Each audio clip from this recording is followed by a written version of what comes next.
Hi guys, Michael Obaimi here. Today, I'll be talking about the current state of the Marvel Cinematic Universe.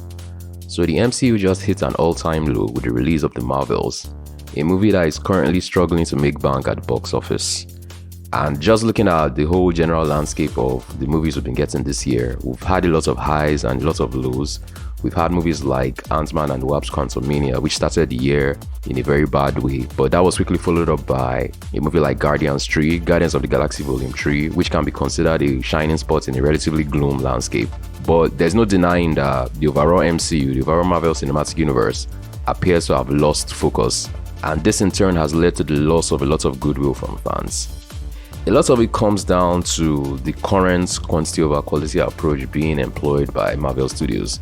Because ever since Avengers Endgame, a movie that till today still serves as a pinnacle of the entire franchise, we've gotten a lot of expansion into the realm of Disney Plus shows, with shows like WandaVision, Falcon and the Winter Soldier, in a bid to really pad out that Disney Plus library. But what is now happening is because you have so many shows going on at once, everything feels spread too thin and you don't really get the quality we used to get back then. I can also say that a lot of this is down to how the movies are being made themselves, because traditionally what used to happen was that before a movie is even made, it usually starts with the script writing process. So you start by writing a great script before you even go on and try and hire the right team to bring that vision to life, to make the movie. But what's happening right now is that a lot of these Disney productions, and Marvel Studios specifically, they usually start by assembling a team of filmmakers. So they usually get a director and they announce the cast and all that long before the script is even written, which I feel is a very wrong way to approach the whole thing. Because what happens here is that because the script is no longer at the forefront of the whole thing, it now ends up feeling like you're just creating another product rather than carving out an actual worthwhile story that fans can enjoy. So this has really been affecting the quality of all the movies we've been getting, and nowhere is this more evident than in a film like The Marvels. Just looking at that movie, it is very clear that the main focus was to check a number of check boxes. You of course had a diverse cast of strong female characters in front of the camera, going up against an equally diverse and strong female character in the form of the villain. Then behind the camera, you had Nia DaCosta, whose only noteworthy credits up to then was her work on the film Candyman, which is a film that has very little similarity with a movie like The Marvels. So I don't really see how she was the best person for the job. It's obvious that they cared more about showing how diverse the production team was, how female-led the entire project was, rather than actually writing a worthwhile story. And that is just what has led to how the movie is being received right now by fans. The same thing of course happened with The Eternals, which was a movie that was directed by Chloe Zhao, who, despite winning a Best Director Oscar for her work on Nomadland, had done nothing remotely within the realm of the superhero genre, which makes you wonder why she was handpicked to helm such a project as The Eternals. And even though I actually came out enjoying The Eternals overall, it's also one of those movies that is considered one of the low spots of the MCU as it stands right now. So I just feel that this approach of first starting by getting the director, getting the right filmmaker that checks the right check boxes, rather than focusing on actually writing the script and getting that in order, has really made the quality of everything we're getting now to feel the way it does. Then of course we also have the fact that a lot of these movies are being made in a very inefficient way. Coming back to The Marvels as an example now, this was a movie that, just by listening to the news surrounding the release of the movie and its production, it was plagued by a lot of production troubles. You had news of people working off sets, as well as news of the movie having to get extensive reshoots and budgets starting to balloon. And I feel this is happening once again because everybody gathered to make that film didn't have a very clear vision of what they were trying to make. Assuming they had actually written a script, a very solid script that had a very clear vision, a very clear tone, it would be a very relatively straightforward process of actually filming it and putting the whole thing together. But because the movie was more or less being cobbled together as they went, this is what ends up in all these movies having to have all these massive budgets. And the results of movies having budgets in excess of $200 million is that these movies end up needing to make a whole lot more money in order to be able to break even, not to even talk of turning a profit. Ultimately, what ends up happening is that the more of these flops, the more of these movies that end up losing money that Disney and Marvel Studios keep putting out, the less the number of great movies we're able to get from them overall.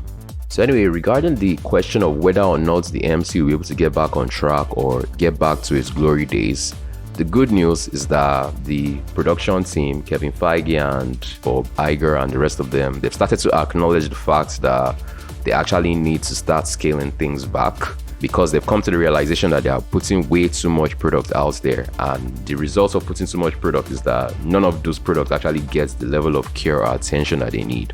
We had news recently that the only movie coming out in 2024 is going to be Deadpool 3. So hopefully this focus on that one movie will give them a chance to really polish it and really get it to the standard that people once expected from all these MCU movies.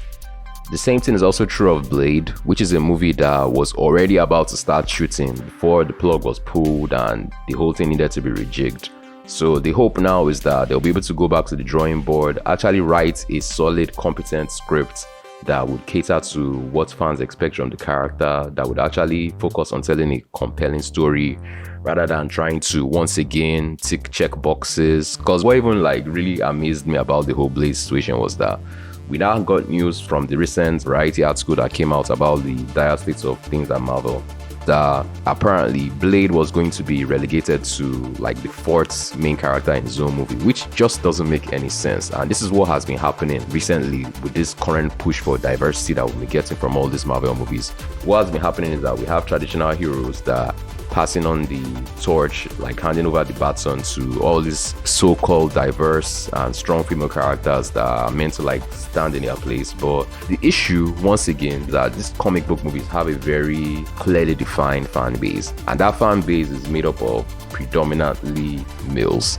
And by you trying to force all this diversity, all these female characters into this franchise without taking the time to actually write those characters in a compelling way, without giving them worthwhile scripts to tell their stories, all that ends up happening is that you just end up alienating your core fan base in the process of trying to pander to a very small sect of the overall fans. And this obviously is not in anybody's best interest. They should try and focus on the audience, the core audience, and if they're going to try and push diversity, do it in a way that makes sense.